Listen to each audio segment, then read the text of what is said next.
So anong ibig sabihin ng SWS na 23% na lang ang trust rating ni VP Sara? 99% si VP Sara. Sa December 2024 survey ko dito sa pulso ng masang Pilipino. Ito ang resibo ko.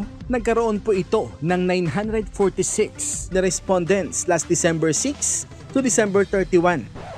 Hello mga kabayans, what's up? This is Mr. Rio once again. So sa last video ko po mga idol, pinag-usapan po natin ang pinakaunang ginawa ni BBM ngayong 2025. At yun nga po ang pagtanggal kay VP Sara at mga former president sa NSC or National Security Council. At pinaliwanag ko nga po doon mga idol na natural lang po na alisin ni si VP Sara dyan dahil di naman sila magkaalyado ngayon. Tama. Diba? May mga nasabi na nga rin si VP Sara kina Bang. Kaya tama lang yon guys. Natural lang po talaga yon. Kasi guys, imagine niyo if nandyan si VP Sara sa NSC na yan, at pag may naisuggest pa si VP Sara dyan na magandang ideya, putya baka i-claim lang po nila na sila ang nakaisip ng bright idea na yon. Gets nyo? Kaya hayaan na po natin na panay box ang nangangasiwa sa National Security Council natin mga idols. Okay? Sa katingin ko, malaki ang chance na pumalpak ang leadership ni Bang dyan mga idols. Alam nyo kung bakit?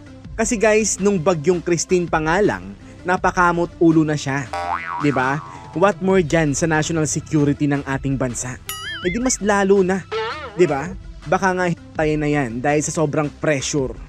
Alalahanin po natin, mas malaking bagay po ang national security natin kumpara sa mga bagyong nagdaan. Tama. So kung napakamot na siya sa bagyo, what more sa national security ng ating bayan? Di ba mga idols? So ang pagtanggal mo kay VP Sara at sa mga former president sa National Security Council is going to be one of your biggest mistake, Mr. President. Imagine si VP Sara at ang mga former president na lang ang may utak sana dyan sa NSC, tinanggal mo pa no? Di Box Council dapat ang itawag sa NSC ngayon ng ating bansa. Kasi panay Box na lang ang natitira dyan, di ba?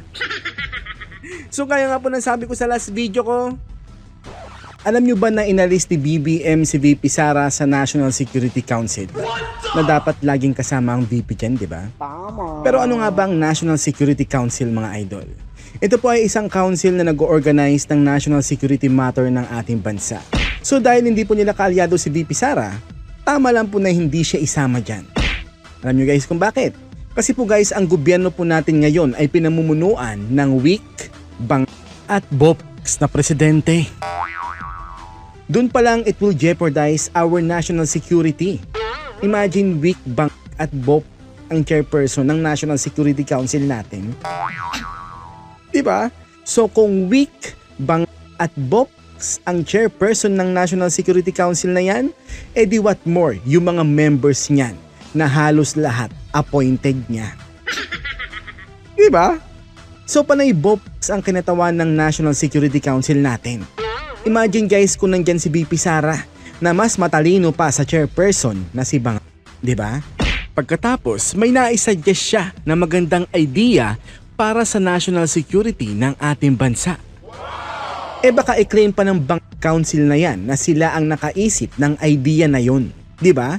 So hayaan na lang po natin na ang grupo ng mga BOP ang mag-organize ng national security ng ating bansa, okay? Tama. Di pag pumalpak ang pangangasiwa nila ng national security natin, di kasalanan ni Bank at ng council ng mga BOPs, di ba? Ganun lang yun guys. So it's not a big deal kung alisin nila si VP Sara dyan. Dahil ibang level ang katalinuhan ni VP Sara kumpara sa mga basura na nandyan. Diba mga idols? So ngayon naman mga idols, alam nyo ba na may sinasabi ang isang bida-bida at paepal na representante ng One Riders Party List na si Buisita Busita? Ang sabi niya mga idols is, in fairness daw sa administrasyong Marcos, hindi daw kasing koruptan dati. In fairness daw sa administrasyong ito, itong latest daw hindi kasing koruptan dati. Dati korrupt daw talaga. Ngayon yung budget ng facilities daw ng buildings na-utilize daw properly. Komedyante rin tong si Sita no? Mang din pala tong congressman na to no? Palibasa kabilang sa nakikinabang sa sobra-sobrang pondo ng Kongreso Kaya ganyan ang kanyang mga sentimiento. Lakas sip kay Bang at saka kay Romualdez, no? FYI bisita, ang sinasabi mong hindi kasing korap ng gobyerno ngayon gaya ng dati, ang pinaka-korap sa kasaysayan ng ating bansa. Okay?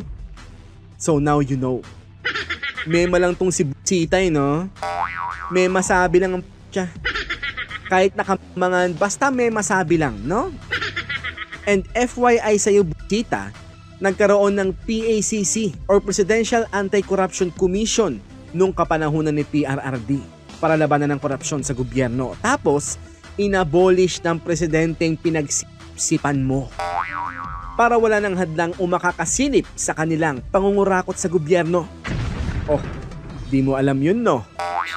Kawawa ka naman. Pag ang alam mo lang kasi sitahin ng mga enforcer na sinisita ang mga nakamotor, wag nang magkomento about sa status quo ng gobyerno para di magmukhang mang. Okay, boss? Mag-video ka na lang sa daan tapos sitahin mo lahat ng mga enforcer na motor lang ang sinisita. Okay? Ang dami mo na sanang nauto na mga uto eh. Kaso bigla ka nagsalita ng kamangan. E di na-expose ang tunay mong kulay ngayon. Di ba? So payo ko sa'yo, boss, mag-focus ka na lang sa sektor na nire-represent mo. So mag-video-video ka na lang na may pinagtatanggol ka na riders. Tapos, mag-video ka na pinapala mo ang mga naninitang enforcers. Okay? Doon sa'yo believe ang mga nauto mo eh, no? So focus ka na lang doon, boss. Okay? Huwag nang umepal ng umepal sa corruption story ng administrasyon ngayon at ni PRRD. Okay? Because clearly, wala kang alam. Okay? At alam nyo ba kung bakit todo ang sip de busita? Dahil dito mga idol.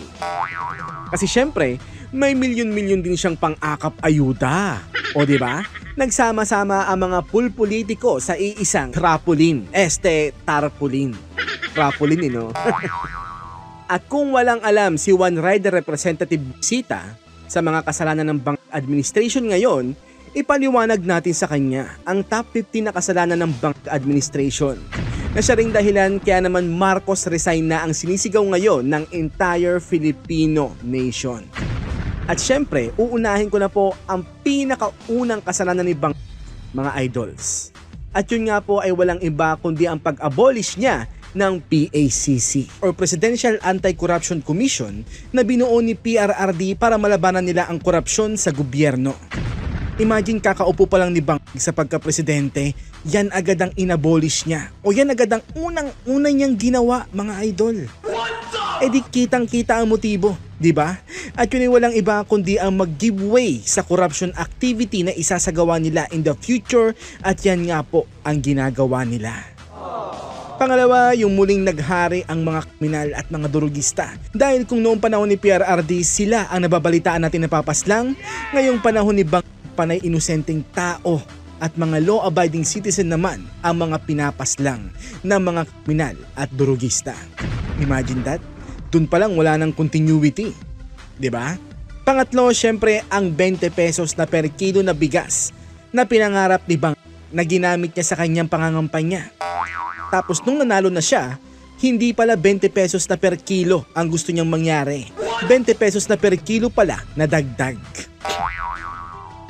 Alang hiya na yan, no? Budol Israel. Pang-apat, yung nag-upgrade na po ngayon ang mga durugista. Kasi kung dati, kung saan-saan lang ang mga drug den, ngayong panahon ni Bangag po siya nasa Malacanang complex na rin. Imagine that? Lumalapit sa kanya, no? Gumagapang lang sila. Panglima, yung pinagtangkaan nilang amyendahan ang saligang batas para ma-extend ang kanilang mga termino sa kanilang mga posisyon. At para masaya ginamit nila ang mga ayuda para papirmahin ang mga tao na magpa-participate na tinawag nilang People's Initiative. So dahil sa galawan nilang yan, nag-backlash po ito sa kanila nang binanatan sila ni PRRD sa kanyang mga prayer rally. At nireveal nga po ni PRRD ang kanilang mga motibo. At yun nga po ay para ma-extend ang kanilang mga termino sa kanilang mga pwesto. Pang-anim, ipasok na po natin dyan ang mga ninakaw ni Romualdez sa Kamara from NEP to GAA. Imagine billions of pesos ang ninanakaw nila taon-taon, no? Grabing garapalang pagnanakaw yun. So ito po pala ang dahilan kaya po inabolish agad ni Bangag yung PACC ni PRRD para mag-giveaway sa korupsyon ng Kamara ngayon. Ang galing, di ba? Budol is real, mga idol. Pang-pito, ipasok na po natin dyan ang bilyong-bilyong investment sa Maharlikan Wealth Fund na wala pa rin tayo nababalitaan hanggang ngayon. Kailan kaya nila planong i-initiate or i-implement ang mga plano nilang gawin sa Maharlikan Wealth Fund na yon, no? Pagputi na ang uwak. Pangwalo, ipasok na po natin dyan yung billion a day na invisible flood control project ng Bank Administration. Parang wala naman no? Parang flood lang ang meron Wala namang control. Di ba? Di ba? Pangsyam na kasamaan ng Bank Administration ay alam nyo ba na sa panahon lang ni Bangag nangyari yung merong loan better na nanalo ng jackpot prize sa loto ng 20 beses sa isang buwan? Wow naman, mukhang tiba-tiba silang lahat sa mga jackpot prize na yan. So isa lang po ang ibig sabihin nito, na kayang-kaya ng PCSO na manipulahin ang resulta ng loto. So ano ba talaga PCSO? Lotohan o lokohan? Linawin nyo di ba? Pang-sampo mga idol, saan na napunta ang 89.9 billion na sobrang pondo ng PhilHealth? Sino-sino po ang nakinabang doon mga boss? Parang wala ng report, wala ng resibo no? Iba talaga pag kontrolado ang kongreso no? Shout out sa'yo, Romualdez. Pang-11, yung pagbenta ng Bangko Sentral ng Pilipinas ng 25 tons of gold reserve ng ating bansa. Bakit news blackout ito? At bakit walang komento dito ang buong kongreso, no? Mapa-upper or lower house man, no? Putya, tahimik lahat, no? Ba't kaya? Na-liquidate na ba sa lahat? Alang hiya na yan, no? At ang pang-12 ay ang pagiging niya pong di umanong gumagamit ng ipinagbabawal na gamot. Kaya nga no comment siya at hindi siya kumakasa sa mga drug test at hair follicle challenge na sinisigaw ng taong bayan sa kanya. Diba? Siguro dahil ang pagiging drug user ng presidente ay isa pong impeachable offense. Kaya po pilit nila itong kino-cover up. Tama. Make sense, di ba mga idol? So yan po ang top 12 na kasalanan ng Bangag Administration. Kaya po Marcos resign na ang sinisigaw ngayon ng entire Filipino nation. At dahil napakatindi nga po ng backlash ng mga issue na to sa kanilang administrasyon, putya hanggang ngayon, kino-cover up pa rin po nila itong top 12 issue na to gamit ang mga diversion tactics circus issue nila ngayon. Gaya ng mga issue sa Pogo, kay Alice Guo, Pastor Kibuloy, EJK investigation kay PRRD at ang confidential funds ni VP Sara at ng OVP. So may dumagdag po sa top 12 na kasalanan ni Bangag mga idol. Dahil ang top 13 sin ng Bangag Administration ay ang pagsama ng BICAM ng pondo ng AKAP kahit hindi naman ito kasama sa NEP or National Expenditure Program. Samantalang ang top 14 sin ng Bangag Administration ay yung pag-zero budget sa PhilHealth ngayong paparating na taong 2025. At ang pang top 15 na kasalanan ni Bangag ay yung tinolerate niya ang garapalang pagnanakaw ni Romualdez at ng mga puppet nito sa Kamara. So yan na po ang top 15 sin ng Bangag Administration mga idols. Ngayon naman mga idols, may sinasabi si Congressman Zaldeco Rakot. Sabi niya, do we want confidential funds like those in Davao City, DepEd, or Office of the Vice President under VP Sara Duterte, which were riddled with 100% corruption daw? O program like AKAP with zero corruption daw? Nagpapatawa ata tong si Kulugo no? Yung confidential funds ng Davao, DepEd at ng OVP was utilized to fight the recruitment of NPA sa mga state universities, boy. Okay? Kaya nga diba ang daming mga confidential agents sa confidential funds na wala sa PSA? Diba? Kasi nga, panay confidential agents ang mga yon. Bagay na hindi maintindihan ng mga bob congressman sa Tuwadcom. Diba? So kitang-kita naman na kaya nyo po tinututulan yung mga ginagawa ni VP Sara kasi kaalyado nyo na ang mga congressman na NPA ang nire-represent. Diba? Siyempre, baka pinangakuan nyo na ang mga NPA na magiging Christmas ang pakikipag-alyado nila sa bank administration, kaya against na kayo sa hakbang ni VP Sara na mawakasan ang recruitment ng NPA sa mga state universities. Diba? Putya, kumpara sa mga ayuda nyo na akap, aka vote buying, para magkaroon ng utang na loob sa inyo ang mga tao para kayo ang iboto sa paparating na halalan 2025 ngayong Mayo. Diba? Putya, kitang-kita ang intensyon nyo, boss. Nakakahiya kayo. Kaya nga po may paalala ako sa mga kababayan nating nakakatanggap ng mga ayuda from AIX, AKAP, TUPAD, or any kind of ayuda na binibigay ng mga representante ng inyong mga probinsya. Let me remind everyone na pera din po nating lahat yan. Binibigay lang po nila yan sa inyo para magkaroon kayo ng utang na loob sa kanila, para sila po ang iboto ninyo sa paparating na halalan. Okay? So sa madaling salita, parang vote buying na po ang ginagawa nila sa panahon na to. You know why? Kasi po lahat ng mga programang nabanggit ko po na nagbibigay ng ayuda sa mga tao ngayon ay nabuo po para solusyonan ang financial crisis nating lahat noong panahon ng pandemic. So bakit nag-e-exist pa rin ang mga programa na yan ngayong wala naman ng pandemic? 'Di ba? So ang motibo ay kitang-kita na gusto lamang nila magpasikat at umeksena. So meaning to say, these ayuda are just a band-aid solution dahil ang tamang solusyon ay mabigyan dapat ng kabuhayan o trabaho ang bawat tao.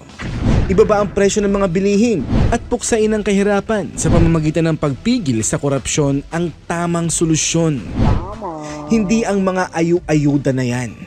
Kaya naman mga idol, huwag po tayo magpapadala sa mga ayuda aka vote buying nila. Dahil lahat naman ng mga perang binibigay nila ay hindi naman sa kanila. So wala kayo dapat maging utang na loob sa mga ayuda na yan. Dahil uulitin ko, pera din po nating lahat yan. Okay? So sa darating na eleksyon mga kapatids, tanggapin nyo po ang mga perang binibigay nila sa inyo para bilhin ang mga boto ninyo. Fine, tanggapin nyo yan. Lamang tiyan din yan. Tapos, iboto nyo pa rin ang kandidatong gusto nyo. Bakit? Malalaman pa ba nila kung sino ang binoto nyo? So pag nagawa po nating lahat ito, ibig sabihin lamang po nun, hindi na ang mga Pilipino. Ito po ay isang paalala mula kay Mr. Rio. So ngayon naman mga idols, alam nyo ba na bumaba daw po ang trust rating ni BBM at ni VP Sara sa 4th quarter daw po ng 2024? Ayon po yan guys sa 2,160 na respondents sa survey na ginawa ng SWS. Si PBBM daw po ay nagkaroon daw po ng 42% sa buwan ng July na naging 33% sa buwan ng September hanggang sa bumagsak ito ng 29% sa buwan ng December. Samantalang si VP Sara naman po ay nagkaroon po ng 45% noong July na naging 29% noong September hanggang sa naging 23% ito sa buwan ng December. Alam niyo guys, nakakatawa po talaga ang mga fake survey na to, no? Ginawa daw po nila ang survey na ito noong December 12 to 18 ng face-to-face interviews nationwide with 1,080 respondents daw in Balance Luzon or Luzon outside Metro Manila. Tapos may 360 daw sa Metro Manila, Visayas and Mindanao daw. Well, sabi nyo lang yan. Pero ang tanong, nasaan ang resibo nyo? Diba? Meron ba o sabi nyo lang yan? So guys, ito po talaga ang problema na gusto ko pong solusyonan. Ang scam survey mind conditioning problem natin sa ating bansa. Imagine 2,160 lang ang respondents nila. No? Pero nasaan ang resibo ng number na yan? Diba? Meron ba? Imagine, wala pa sa 1%, ng 1% ang nasa survey nila, diba? Kaya guys, ito po talaga ang problema na gusto ko po talagang solusyonan. At magagawa ko lamang po ito kung tayo po ay magkakaisa mga idol. Kaya naman po lahat po ay inanyayahan ko pong sumali sa FB group ko po na Pulso ng Masang Pilipino. Non-partisan po ang magiging resulta ng group na to. Kaya naman po welcome po lahat ng mga Pilipino na sumali sa group na to para po makasali sa mga survey na iko-conduct ko po sa Facebook group na to. Ginawa ko pong private group ito para makontrol ko po na walang makapasok na dummy account or troll account sa group na to. So pag nakita ko po na dami account nang sasali, hindi ko po ito i-approve mga idol. This survey group is for legit FB account only. Ang mga troll or dummy accounts are strictly prohibited. Ang mission po ng group na to ay makounter po ang scam survey mind conditioning problem natin sa ating bansa, na ang sinusurvey lamang ay 1,500 na katao. So kailan pa naging legit ang isang survey kung 1,500 lamang ang nasi-survey nila? Alam nyo ba na wala pa sa 1% ng 1% ng voters population natin ang nasi-survey nila? So let's say nasa 65 million ang voters population natin ngayon. So ang 1% niya ay 650,000 na katao. Tapos ang 1% nun ay 6,500 na katao. So kailan pa naging legit ang 1,500 lamang o kahit maka 2,500 pa silang nasa survey? Kaya nga I don't believe in survey kahit na maging in favor pa kina PRRD or VP Sara or kahit na sino pang mga sinusuportahan natin. So hanggat hindi sila nakaka-survey ng at least 50% na katao sa total voters population natin, dapat po lagi nating isipin na hindi po legit ang mga ganyang klaseng survey. So dito po sa group ng Pulso ng Masang Pilipino, magagawa po natin ito slowly but surely.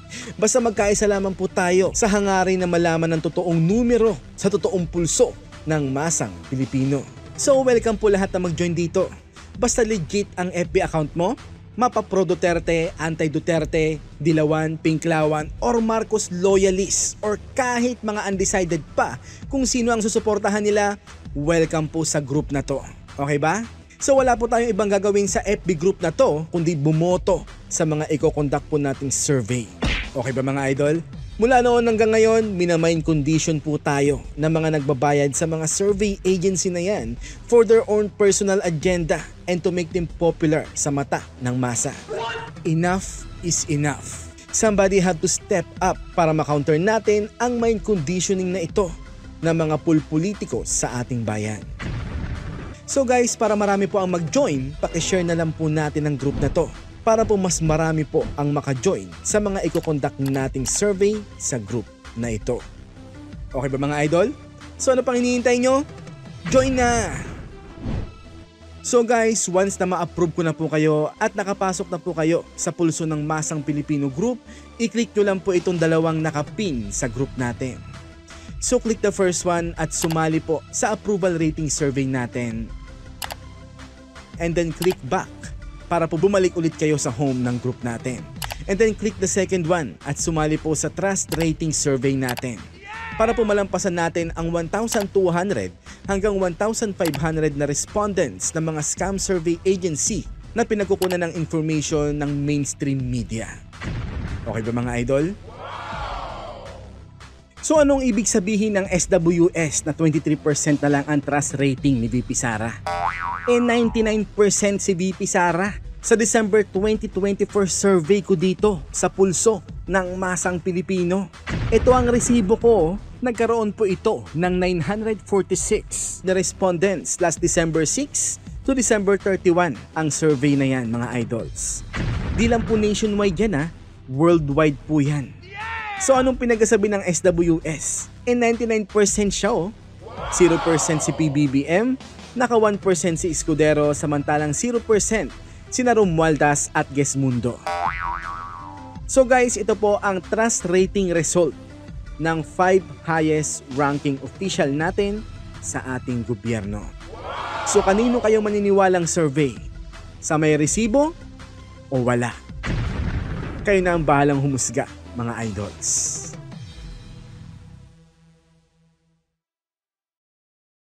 For more videos, i-follow nyo lang po ang Mr. Rio 2.0 sa FB at mag-subscribe sa Mr. Rio Official sa YT. Maraming salamat, mga kabayans.